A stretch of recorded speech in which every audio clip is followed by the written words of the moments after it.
let's talk about the GoldBod Sure. answer. The president said that, well, in the past, before the GoldBod, these foreign aggregators were the ones, making the money from all this illegal gold. Today, at least, government is making that money. So it's the lesser of two evils, if you will. There have been reactions to this. Sure.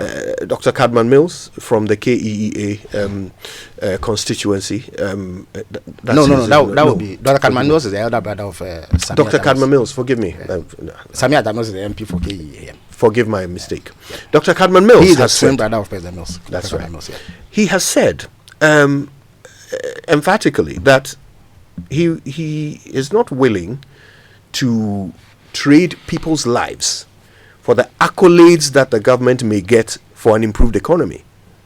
This is his reaction to what the president had to say. There are two separate issues. You see, there's no dispute about the fight against galamsey. That exists.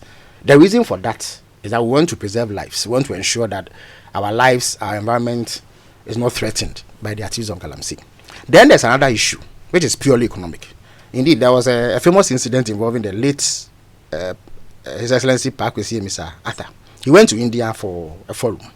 In his speech, and he wanted to highlight the level of trade between Ghana and India. He mentioned that Ghana exports about 1.8 tons or so of gold to India annually.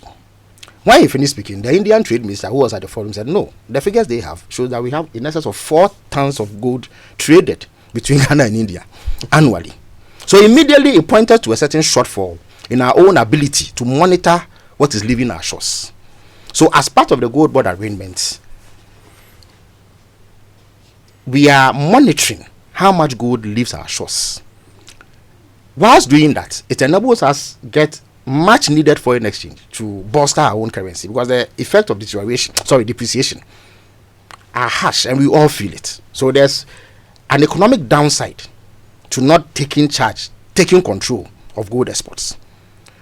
Now, again, the notion that some gold that government superintends in terms of its exports may come from illegal mining at this stage is conjecture, because we don't really have hardcore evidence to show. So it may be an educated guess, a legitimate concern, nonetheless, that cannot be downplayed.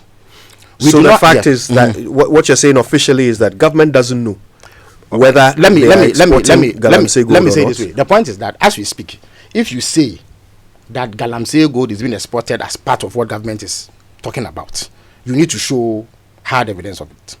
But even if we take it for granted that if there are increased volumes of gold export, then there must be some galamsey gold going in there. Something must be done about it. In the interim, though, it is in our interest as a country to have a handle on how much gold is leaving our shores, to have access to the foreign exchange that accrues from SIM, because we do know that for a long time, Dubai, India, traders there have profited from our gold. That is one argument. And then as part of the GoldBod arrangement itself, there's a mechanism that is being put in place to ensure that gold from dubious sources do not find their way into what is being exported. Indeed, the president mentioned the LBMA certification, which is an industry standard that requires that gold must come from certified, approved sources. So it is in our own interest as a country that the gold we market is seen to be coming from quote-unquote clean sources and not from tainted sources. So the president did not say that it was justifiable to have gold come from illegal sources insofar as it gives us foreign exchange. No, he says that as we speak, we do not have that mechanism fully set up yet. But by all means, we must have a handle on how much gold is leaving. And the results show that it has a positive effect on our economy. Indeed, Kojo, since the beginning of this year till last month, $6 billion has been accrued from gold exports alone. If you compare it to the same period last year, it was just about half. Tell us about that $6 billion. Yeah. Is that all money accrued to the government of Ghana? What it does is that the foreign exchange comes. So what happens? GoldBod buys gold with money from the Bank of Ghana. They give them cedis. So they buy the gold, they export, they get dollars. So they give it to the Bank of Ghana. Goes into three things: to show up our reserves, to help finance our external obligations, and then to release some onto the market for traders and businessmen who require that. That is what has substantially boosted our currency. So now the Bank of Ghana has close to $12 billion in reserves. And a significant part of that has come from gold exports, which is great.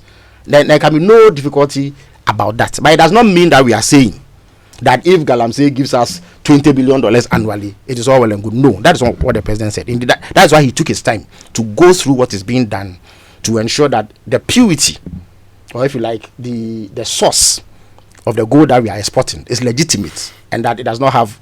Let me ask this: what's the current situation? So, if someone comes along to the GoldBod with gold to sell, is it impossible for the GoldBod to check that these? Oh, I think they have. Even PMMC had. They are licensed. The person they come with it will be a licensed buyer of gold, but you may not know where he got the gold from. He will only be brandishing a license so that he is certified to trade in gold. But the systems are being put in place to make sure that you are able to tell where he got the gold from. That didn't exist before we came to power, or even if it existed, it was highly dysfunctional or not able to cover the areas that it should be covering. But now we are putting that in place to make sure that we determine the source, and that if the source is deemed to be inappropriate or illegal, then it will not be added. Action will be taken against those who are trading that. Now, it takes a bit of time to have that system fully in place. But in between that period, if we are making efforts to have a handle on our own gold and earn legitimate foreign exchange to help bolster our economy, I don't think that there's much difficult. That's what the president said that day. But we know that 1 + 1 = 2. Absolutely. So if currently we are seeing an increase in our gold revenue through the activity of the GoldBod, and we are saying that it is a fair assumption that some of this gold is illegal, do you see the clear motivation there to not be as hard on galamsey? Oh, not at all. Just so that the economy benefits? Not at all. You see, if we are admitting that some of it is galamsey gold. In addition to large-scale gold production, there's also small-scale mining, which is perfectly legal. Perfectly legal. In the past, it is those in that sector who have not been able to account for gold exports. So they export the gold through their own means, and then they use these middlemen, the Indians, the people from Dubai and what have you.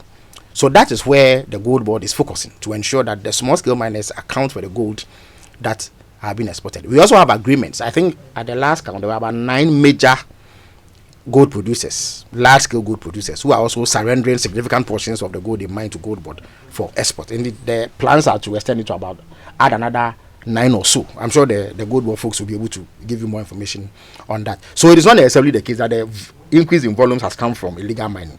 There were small-scale miners who were not factored in initially. Now, because there was no law compelling them to surrender that gold to government. Now there's a law that says that if you don't, government is the only purchaser through just like we have for cocoa.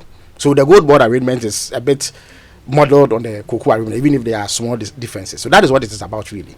Of course, any concern that illegal gold may find its way into the stock is legitimate. It must be looked into, definitely. But I don't think that a conversation that says that this arrangement necessarily motivates people to go into illegal mining is accurate. There can be no excuse for crime. Indeed, if you said that you were hungry and so you robbed somebody, I don't think that a court will accept that. They will still convict you. You understand me? So we need to be clear on exactly what is happening. The president is by no means encouraging illegal mining in favor of increased gold exports for foreign exchange receipts. That is not what is happening at all. When will the IGP's men be back on the ground? Oh, they should indeed. Yesterday, I had a discussion with the lands minister, and he informed me that indeed last week, the IGP and his team had got in touch with NIMOS to regularize their operation. So I'm sure they'll be back in a matter of days. Yeah. Days? Yes. Okay. And this time around, they'll be tracked, they'll be monitored. And so there are all manner of people who brandish some association with security agencies who extort monies from legitimate practitioners in the gold sector and all that. We want to stop that. There are also people who defraud others, people who arbitrarily seize people's mining concessions and what have you in the name of fighting galamsey and all that. That has to be structured properly, because you see, any disruption to small-scale mining, I'm talking lawful small-scale mining, also has its own effects on the country. That is what that is about. Also, you also don't want the process of tackling galamsey to be abused. For instance, if there are human rights violations in the process, it has to be tracked. For instance, so if a team goes to a village, accuse them of engaging in illegal mining and guns down everybody. We've had instances where the police have gunned down people who they have accused of being armed robbers, and it has turned out they were not armed robbers. You don't want incidents like that, because that has its own difficulties for our society. So NIMOS exists to coordinate the effort, and coordination will yield much better results. There's no doubt about it.